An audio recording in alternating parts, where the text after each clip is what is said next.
Goedenavond allemaal en welkom bij een nieuwe aflevering van Inside Out. Ik ben Abigail en ik ben hier vandaag met Emmanuel. En we gaan het vandaag hebben over het artiestenleven en het ondernemerschap combineren. En dan ook nog met je privéleven. Hoe doe je dat eigenlijk? Nou, daar gaan we het vandaag met Manu over hebben. En Manu gaat ook nog door het vragenvuur. Priro!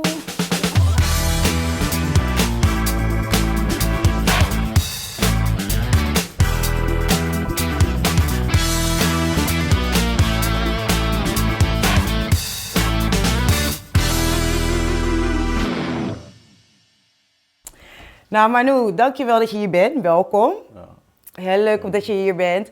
Nou Manu, je bent artiest, je bent DJ. Wat voor muziek draai je? Wat voor genres? Nou, ik draai zelf house. Maar alleen in Nederland is het heel moeilijk om house bookings binnen te krijgen. Tenminste, weinig festival en dat soort dingen. Dus ik draai ook gewoon urban. Ja, oké, gewoon, zodat je meer boekingen krijgt. Ja. Draai je ook in het buitenland? Ja, liefst wel. Ja. Maar alleen nou door de corona ook Is het even iets lastiger, Ja. ik begrijp het. Nou, daarnaast ben je ook nog ondernemer. Je hebt een platform, Finest Touch, dat kennen jullie waarschijnlijk wel. Ik vind het hilarisch, ik hou ervan. Grappige dingen, leuke dingen, gekke dingen komen voorbij. Jullie hebben 1 miljoen volgers. Ja, klopt. Dus dat is heel knap, dat heb je goed gedaan. Je hebt ook je eigen show. Ja. Je hebt host die niet... Ja, ik was bijna vergeten. Je was het vergeten. Hij vergeet gewoon wat hij allemaal doet. En je host de show niet zelf, dat wordt door leuke dames gedaan. Ja. Maar dus het is wel veel bij elkaar. Hoe doe je dat? Ja, nou ja. Hoe gewoon- combineer je dat? Door corona heb je wat meer tijd. Misschien daardoor eigenlijk. Maar normaal gesproken zou je nooit kunnen combineren eigenlijk. Ja. Maar door corona, omdat ik nou gewoon minder boeking heb en Is het dus ook zo ontstaan tijdens corona? ja, eigenlijk wel. Met die shows wel, maar het was mij ook altijd een droom om dat te gaan doen. Maar doordat ik zoveel boekingen had, kwam niet aan toe, Begrijpelijk. Ja. En nu is het corona, het begint langzaam, maar zeker begint alles een beetje normaal te worden, back to normal. Ja. Hoe ga je dat dan doen? Ja, goede vraag. Ik heb bijvoorbeeld morgen boeking, maar ik ga dan gewoon overdag werken.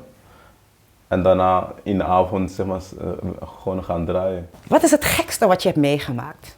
Wow, gekste. Ja. Meegemaakt zelf?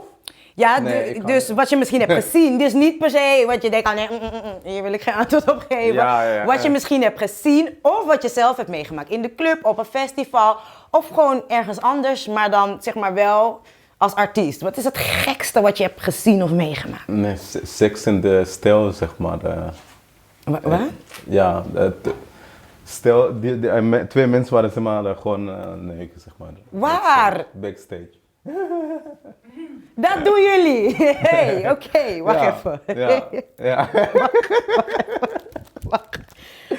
Oké, dus maar hoe moet ik het voor me zien? Dus Ja, gewoon heel snel die nee, niet de vlucht, seks zelf, maar ik bedoel... Oh, ja, weet ik wel. Nee, ik bedoel, dus je kwam backstage en ik kom gewoon niet eens uit mijn woord. Ja. Hoe gebeurt dat? Dus je komt binnen en dan zie je gewoon... Ja, het gaat heel snel. Je loopt natuurlijk snel voorbij, maar je ziet het gewoon. Ja. Je ziet het gewoon. Oh, en dan stop je even met lopen of je loopt Nee, gewoon ik loop snel gewoon door. Want het is gewoon normaal. Nee, het is niet normaal. Het is normaal! maar- Vinden jullie dit ook normaal of niet? Seks hebben backstage? Of heb jij zelf ooit een keer seks backstage gehad? Laat het even weten in de comments, want ja, daar loop ik achter of zo. Ja, misschien wel, ja. En het waren 2 mensen of was het een hele... Nou, gewoon 2 mensen. Ja, maar wie weet was het gewoon die hele backstage Nee, groep. nee. Nee. Nee, daar ben ik niet geweest. Nee. Oké, heftig man. Oké, en word jij wel eens benaderd? Want je bent artiest. In mijn hoofd heb je dan altijd van die dames die gillen en slipjes gooien en zo. Wauw. Is dat Ja. zo? Of heb ik dat gewoon er zelf Ja, van nou gemaakt? ja, of ik meegemaakt heb? Nee, niet echt hoor.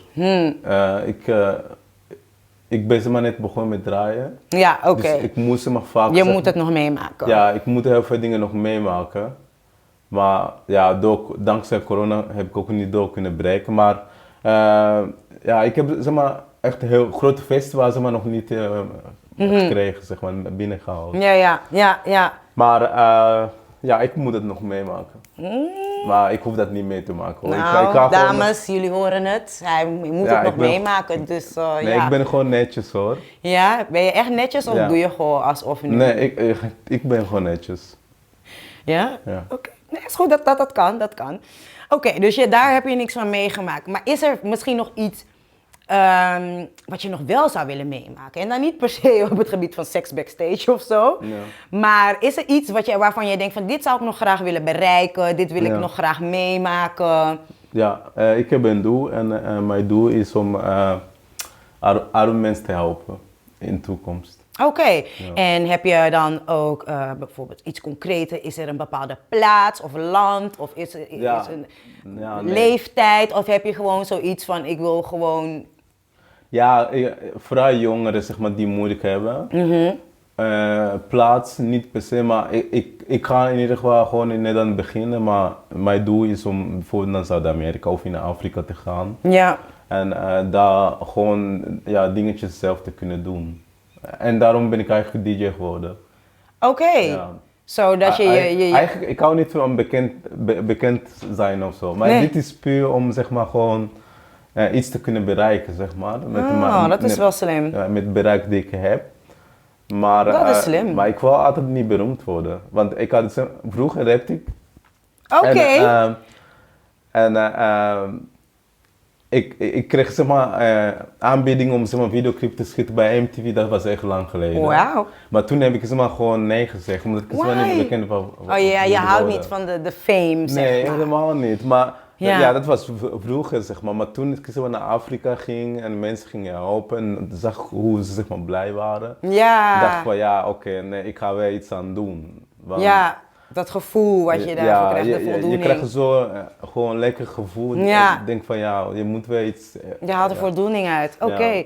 Nou, dat is echt heel mooi. Dus ik ben heel benieuwd. Hou ons sowieso op de hoogte. Maar... Ga je mee helpen? Absoluut, tuurlijk. En andere mensen helpen, dat is wat ik het liefste doe. Ja. Of inspireren, motiveren, I love it. I'm all for that. Dus ik ga zeker helpen, absoluut. Maar je zegt net iets interessants. Want je zegt net, je was een rapper. Oh nee, ik ga daar niet over hebben. Je was rapper, Manu. Ja. Dus maar rap even een stukje dan. Nee, ik ga niet rappen. Moet ik even beatboxen? Nee, ik ga echt niet rappen. Nee? Nee, ik ben DJ. Je bent DJ? Dat rapper heb je gewoon achter je gelaten. Hoor. Dat was toen ik echt nog jong was, weet je wel. Maar kon je goed rappen? Op school, ik was zeg maar de best van school. Nee, maar dan nu wil ik het horen toch? Nee? Oké, na de show dan misschien, backstage. Oké. Ja? Oké. Dan ga ik ga het voor jullie filmen, dan ga ik... Ja? Oh, nou heb je verpest. Nee, maar ik ben benieuwd. Misschien kunnen we samen een rapnummer maken of zo. Rappen. Tuurlijk kan ik rappen. Maar als jij me niet wil laten zien, dan ga ik niet nog aanzetten. Nee toch, eerst als jij me laat zien, dan we in this together toch? Maar mensen, stay tuned, want wie weet binnenkort Finest Dutch featuring Abigail. Blijven jullie, jullie gaan het zien, ja.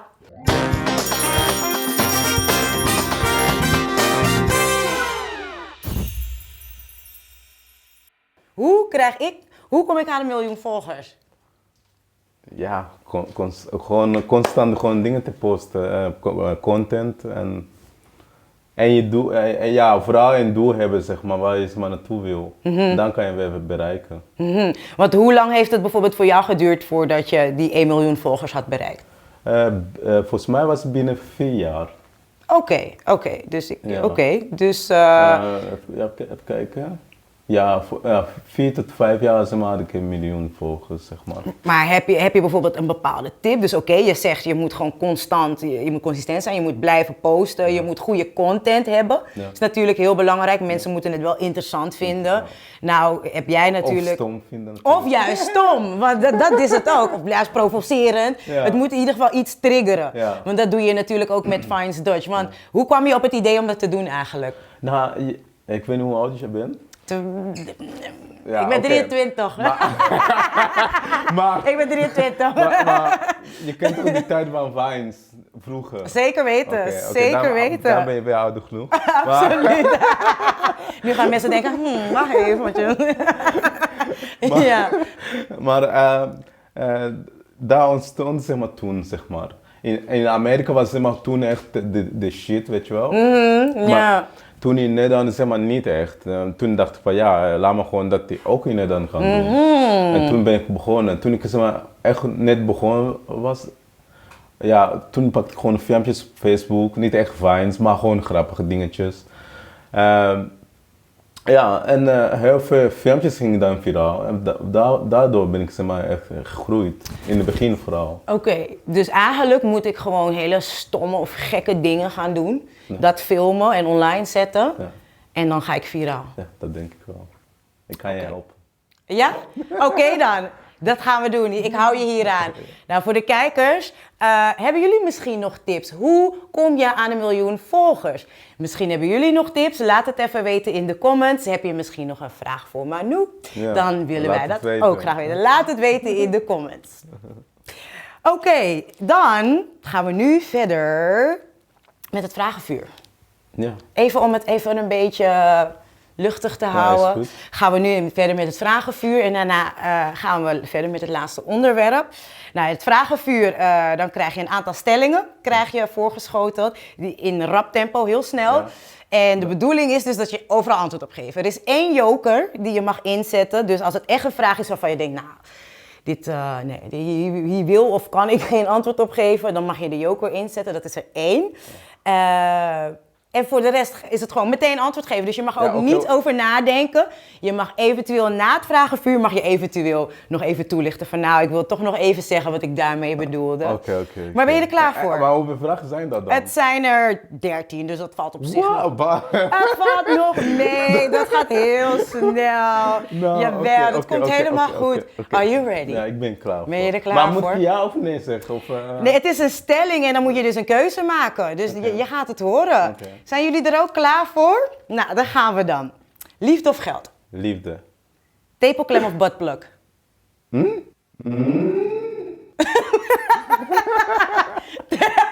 Tepelklem of buttplug? Eerste. Tepelklem, Ja. oké. Versieren of versierd worden?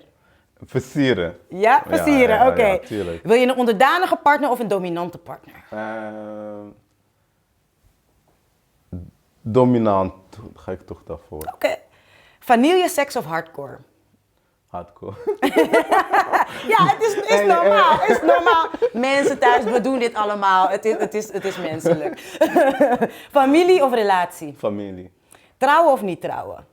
Trouwen. Anaal of oraal? Oraal. Trio of kwartet? Is het voor eenmalig? Patet, hoe dat is dan? Kwartet? Ja. Oké. Lid. Met extra man of extra vrouw? Vrouw. Ja. Dus 3 vrouwen en jij of 2 om 2? Ja, liever 2 vrouwen, maar ja, als het niet anders kan, dan... Als het niet anders kan, dus je bent niet zo moeilijk daarmee. Maar ik zou dat sowieso niet doen. Maar, ik moet Maar gewoon als antwoorden. het zover Ja. zou komen, oké, Ja. duidelijk. Open relatie of stiekem vreemd gaan? Open relatie. Samenwonen of latrelatie? Samenwonen. 3 keer per week intense seks of elke dag een vluggertje? Oh, vluggetjes wel goed. Dus gewoon even elke dag even bam, dat wil je graag. Oké, dan gaan we naar de laatste. Ga je liever met je partner op vakantie of met je vrienden? Ik denk vrienden is wel veel... hangt van vakantie af. Wat voor vakantie? Maakt niet uit. Een vakantie, ga je liever met je partner of met je vrienden? Oké, laten we zeggen Ibiza. Met vrienden. Ja. Maar ik snap het, dat was het vragenvuur. Dat viel toch nog heel erg mee. Ja, Dat heb je nog meer? Oh, wacht even. Oh, hij wil nog Nee, meer. grapje, Oké. grapje. Nee, dat was het vragenvuur. Dankjewel, Manu.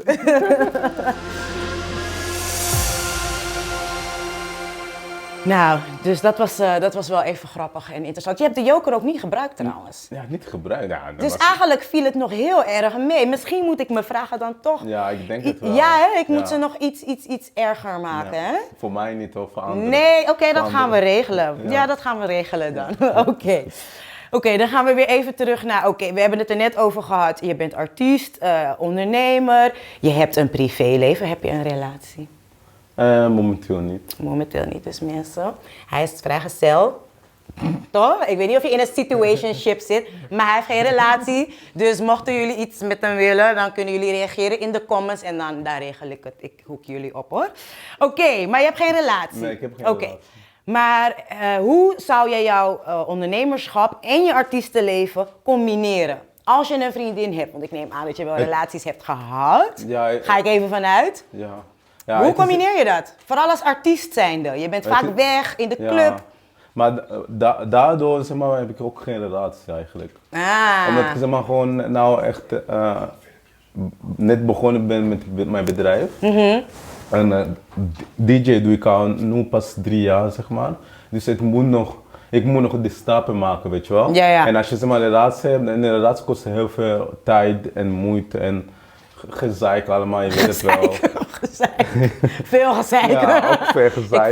Ik voel je, ja. Dus dat combineren met wat ik zeg maar doe is niet mogelijk momenteel. Maar Oké. op een gegeven moment, wanneer ik zeg maar, alles in orde heb, dan heb ik wat meer tijd voor mijn vriendin bijvoorbeeld.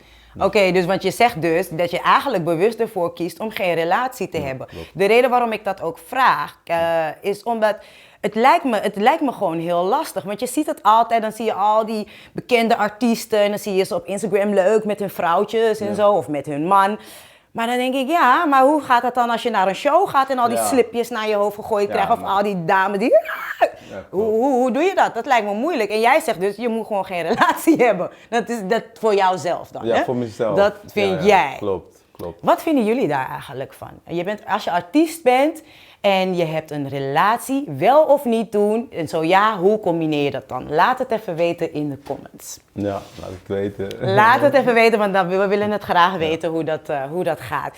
Oké, als je dan een relatie gaat beginnen, wat moet die dame dan hebben?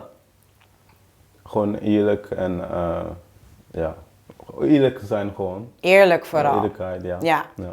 En uiterlijk bijvoorbeeld, of Ja, andere uiterlijk- dingen die je... Of Ah, maakt ja. dat niet uit. Het kan Uiterlijk- iedereen zijn eigenlijk. Of? Ja, dat denk ik wel. Ja, uiterlijk maakt mij niet zoveel uit. Ja, tuurlijk, kijk als je zeg maar, in het begin zeg maar, echt iemand leert kennen zonder dat je zeg maar, daarvoor degene kent, dan ga je zeg maar, een beetje op uiterlijk letten, weet je wel. Maar als wij zeg maar, zo elkaar leren kennen en daarna na 3, 4 weken zeg maar, wordt het steeds meer, dan ga je niet eens op uiterlijk meer opletten. Dan gaat het toch meer om het innerlijk. Ja, en je gaat vindt er- vooral dus eerlijkheid belangrijk. Ik vind, daar bouw je op. Hè.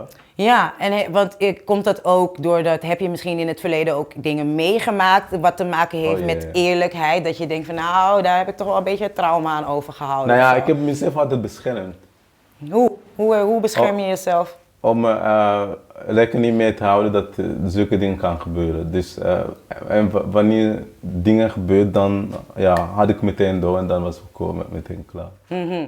Dus jij bent niet zo'n man die nog 20 jaar gaat praten over hoeveel pijn je ex heeft gedaan. Want ik ken er een paar hoor.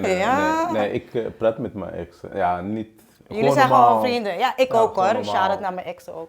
En naar die exen van Manu. Het moet kunnen mensen, het moet Oh mijn gewoon God, kunnen. Dat filmpje moet je doorsturen. Hè?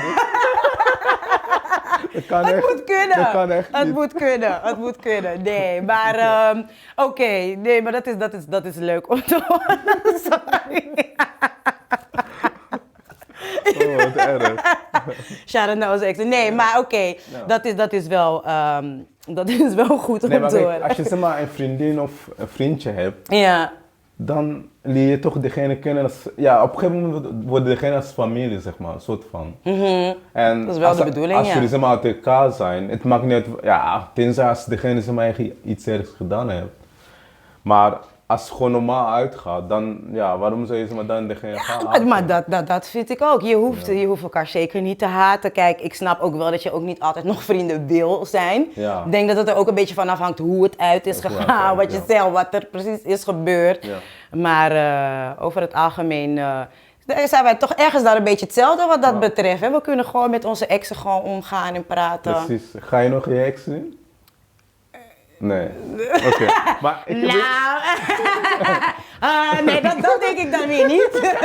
Dat denk ik dan weer niet, sorry. Maar oké, ik heb iets voor jou meegenomen. Oh my god. Voor Hugo. Oh. Ik weet niet of je kinderen hebt. Ik heb een dochter. Ik heb Oh, een dochter nou, en dat is een snoepkont. Ja. Maar deze gaat ze niet krijgen. Deze zijn voor mama. Deze zijn voor mama. Kijken jullie eventjes dan.